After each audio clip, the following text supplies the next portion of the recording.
warahmatullahi wabarakatuh.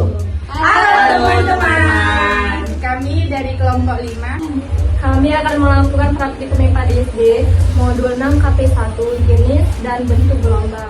Tujuan praktikum ini adalah mengamati bentuk dan jenis gelombang transversal dan gelombang longitudinal. Alat dan bahan yang kami gunakan yaitu selingki, kabel listrik, dan karet gelang. Gelombang transversal adalah gelombang yang arah getarnya tegak lurus terhadap arah rambatnya.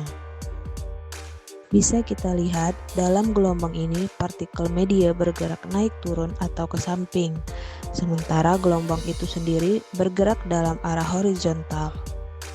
Sumbu horizontal atau T menunjukkan waktu atau posisi sepanjang arah rambat gelombang. Sumbu vertikal atau Y menunjukkan simpangan partikel dari posisi seimbang. Titik A, C, E, G, dan I di garis tengah merupakan titik seimbang atau partikel tidak menyimpang. Titik B dan F berada di atas garis tengah merupakan puncak gelombang atau bukit, simpangan maksimum positif. Titik D dan H berada di bawah garis tengah merupakan lembah gelombang yang berarti simpangan maksimum negatif. Kita akan mencoba memasukkan karet gelang ke tengah selingki. Ketika selingki digoyangkan, gelombang transversal masih terbentuk.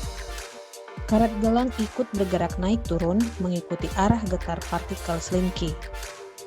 Hal ini menunjukkan bahwa gelombang transversal tidak memindahkan partikel, hanya membuatnya berosilasi. Sekarang kita akan mencoba gelombang transversal pada bahan kabel listrik yang lentur. Tampak kabel bergerak naik turun, tidak berpindah tempat secara keseluruhan. Hal ini menunjukkan bahwa gelombang transversal juga bisa terjadi pada medium lentur seperti kabel.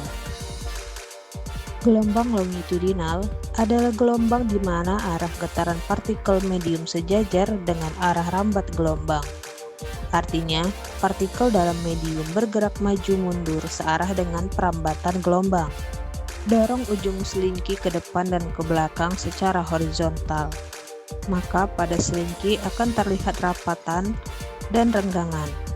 Rapatan terjadi dengan tekanan tinggi, di mana daerah partikel saling mendekat.